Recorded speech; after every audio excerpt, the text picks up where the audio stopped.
Hello, everybody. Welcome back. Today I'm reviewing the new Captain America movie. Before I get started, I just want to say that my opinion might be a little bit swayed because I guess you could say I was intoxicated while watching the movie. I'm gonna give you a full disclosure. Full disclosure. Yeet.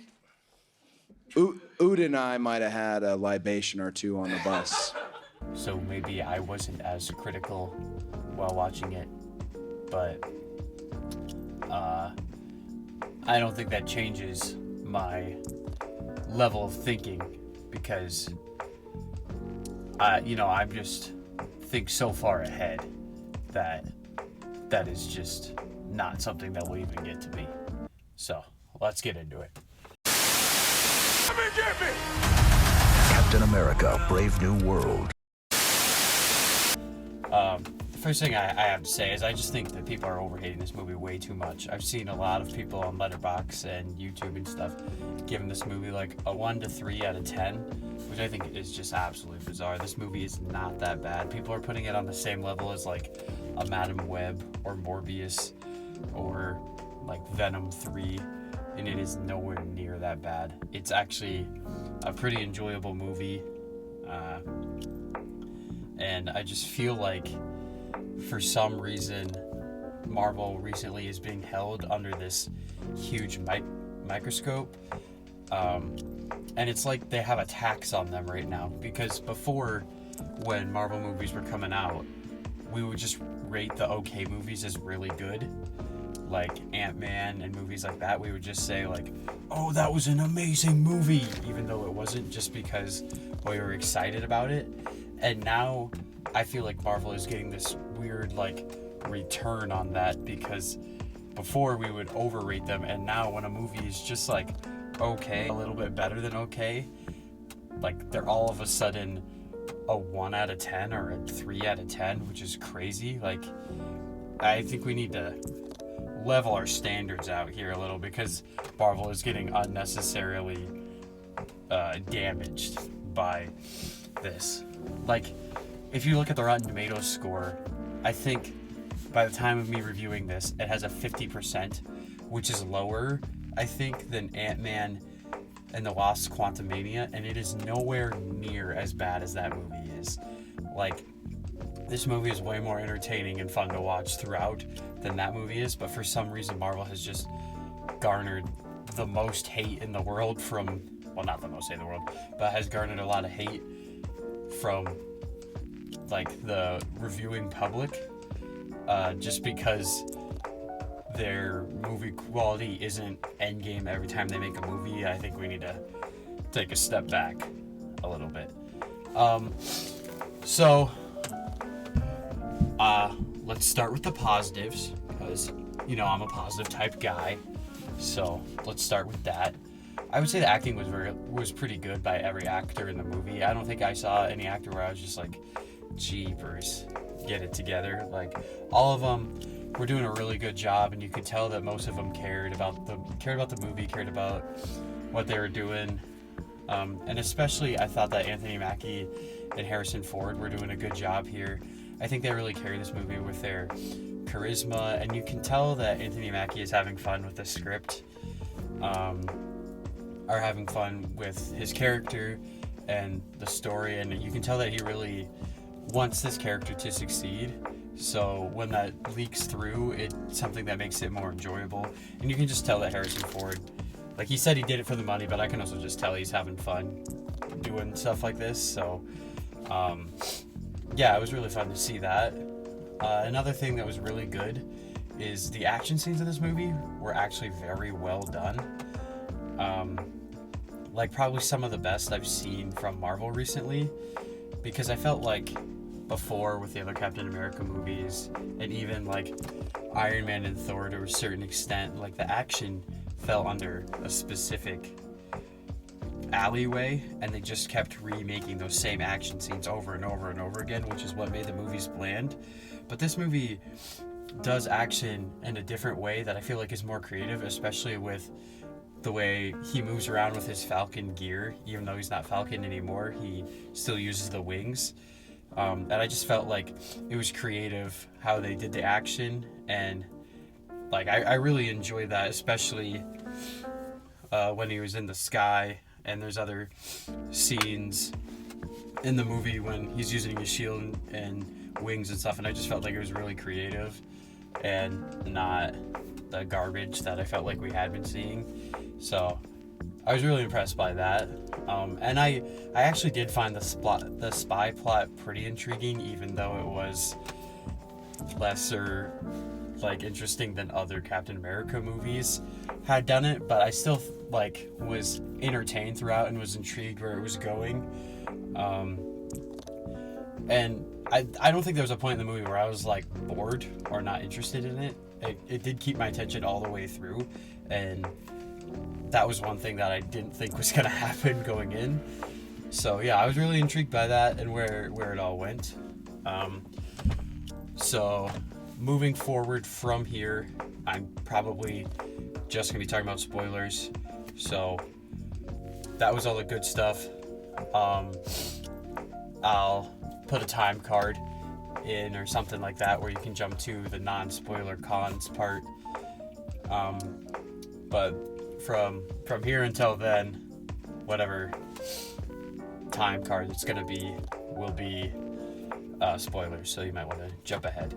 So one thing I really did enjoy was the addition of the adamantium in the Celestial that all the countries are fighting over, because it's an easy and fun way to throw that into the universe that wasn't already there, and it can kind of start setting up the idea of the X-Men and Wolverine and stuff like that, because basically part of the plot of this movie is all the countries are trying to come together and figure out a treaty for what portions each country gets of adamantium and how they should use it and all this stuff.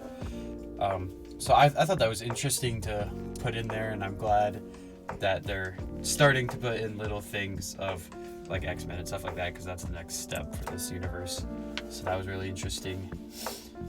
And then I also like that this movie actually brought up stuff that other movies have been like trying to throw under the rug. Like this movie deals a lot with the Incredible Hulk movie that people have just been trying to throw under the rug, act like it didn't happen because it wasn't that good. But this movie kind of relies on you having seen that, with bringing up stuff about Ross in that governor or whatever he is in that movie, Betty's dad, Ross. It brings up him and how the Hulk and Abomination pretty much destroy Harlem in that, and that like after that movie, like we never brought that up again, but this actually brings it up and it's like, no, this is still a part of the universe, which I really enjoy. And they talk about the Abomination a little bit, not that much. And they bring up Mr. Blue, who, if you haven't seen the Abomination, or if you don't remember in the Incredible Hulk movie, he's the guy that helps Bruce and Abomination get their gamma fixed so that they can, Hulk out, I guess. Well, originally the Hulk goes to Mr. Blue to get it taken away, but it doesn't work. And then he gives it to Abomination. And in the movie, like, he gets knocked on his head and a little bit of the gamma falls into like a cut on his head and it starts to grow, teasing his character in this movie. So, but then they just dropped it after the movie kind of flopped, so I'm glad that they came back to this. And the other thing that I really liked is they actually started fucking talking about the Celestial that happened in Eternals. Like, that thing happened in Eternals and it was just chilling there and nobody brought it up again for like multiple movies. And that's the thing that I was like confused about for so long. Like, you can't just have something huge like that happen and then just never bring it up again. So I'm glad that this at least talks about it. And the adamantium is from the Celestial, so it makes the Celestial important, not just like a random landmark that's just out there for some reason. So I'm really glad that this brought this all back in. So that that was really enjoyable for me because I like them wrapping up some of these loose ends that they just kind of left. And we're like, whatever, you figure it out, buddy. All right, on to the bad stuff. I didn't really mention this before, but while Anthony Mackie and Harrison Ford and all the other actors are doing a good job, the dialogue in this movie is really cringe at times, and it made me laugh out loud at different lines. There's a specific line when he's in a prison and he's like, wait, why does this prison have a lab? And he says stuff like that. And then Ross later in the movie is like, I was a wartime general, and now I'm a wartime president. Like, I'm just like, some of this is like really cringe stuff, and it feels like a human didn't even write this. So, like, that made me laugh because some of the lines are just so cringe and so hard to like not laugh at.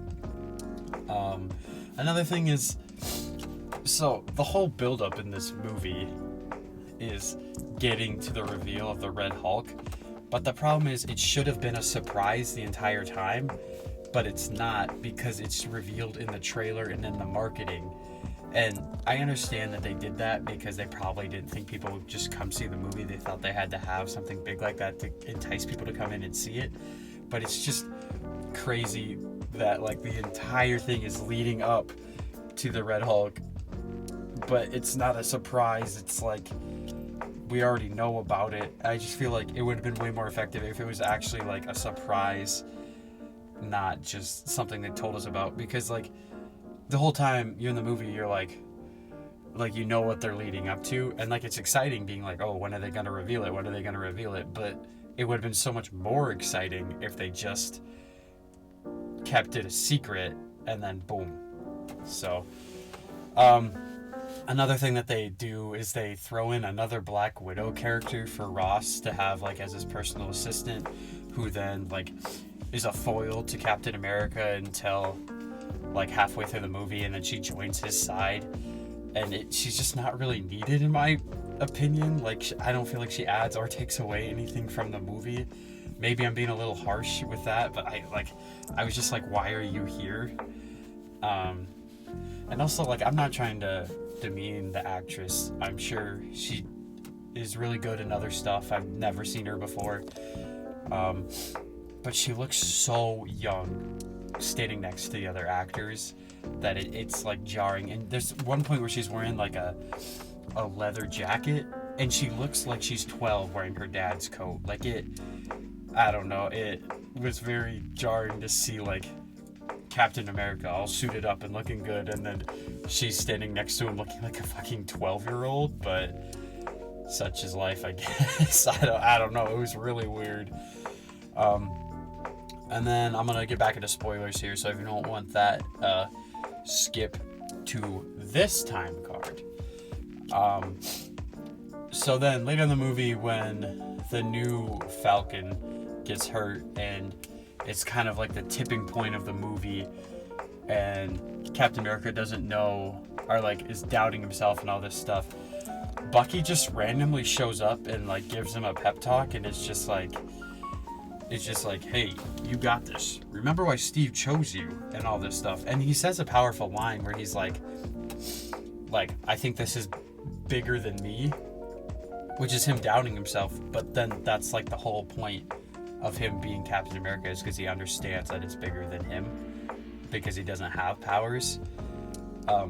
So like that's a cool scene and everything, but Bucky shows up and is just like, hey, make sure to keep your head up. You're doing a good job. And then he's like, anyway, I gotta go do a senator meeting or whatever. He's like in Congress or something, and he leaves to do a senator meeting, which I don't know how that's gonna affect the Thunderbolts movie, because you can't just be like a congressman or senator and then just be fighting crime on the side. But yeah, he just shows up and it's just like, you got it, and then leaves. Like, I don't know, at that point I'd just rather you not have him in the movie, because you're just like, hey, by the way, this character is in this universe. Anyway, I'm outie. Like, I don't know, I thought that was dumb. The other thing is, like, I'm really on the edge about the leader, because who is Mr. Blue if you don't know his actual comic name. But he looks so cool when they're not trying to show him, they just show him in the background and they just show his eyes and stuff.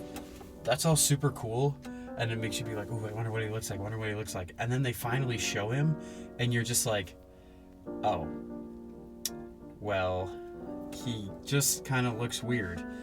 Looks like a broccoli head. I really don't know. And in the comics, he just has like a really tall forehead. I mean, there's other iterations where he has like a clumpy head, but most of them are just like he has a tall forehead.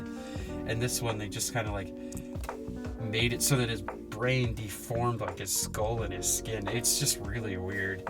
So like, and the more it was on the screen, the less I liked it. Like I was like, go back to just seeing his eyes, because that was cooler. So, and the other thing with the leader is like they put him in the role that Zemo has in the Winter Soldier, where like he's like one step ahead of him the entire time, and he's trying to pit them against each other and all this stuff. But like he does the Zemo role, but worse. Like Zemo in Civil War is so much better of a villain than the leader is, because in this one, personally, I think the leader just seems stupid, but Zemo like actually needed to pit them against each other, where the leader doesn't really need to do that in this movie. So I just felt like they rehashed a little bit of the Winter Soldier and just put the leader in Zemo's position, but it was like less good. So I don't know. And yeah, I just feel like his whole plan was a little unnecessary, because like towards the end of he's trying to pit all these countries against each other by being like, or he's trying to make Ross look like a bad guy by like leaking stuff to Japan's government and like trying to get him assassinated and all this stuff. And like they excuse it with him being just like, oh, he's a genius. But it's kind of dumb, because like by the time they get to like Japan and America fighting over the adamantium, he just is trying to get Ross to Hulk out. So if his whole plan was just to make him Hulk out, why didn't he just like call him and make him angry like he had been doing? Why did he like have to pit like 4 sides against each other? Like I just feel like that wasn't necessary. Couldn't you have just made him Hulk out like in a random ass meeting and then destroy half the White House and then be like, all right, he's a bad guy? Like I just feel like some of the plot was just like unnecessary. But that's not saying it wasn't interesting. It was just like the plot to leading up to the finale was like cool, but why, kind of. And I just really don't like villains who have the whole like, I can predict every outcome but then end up losing, because it's like you can predict every outcome but one.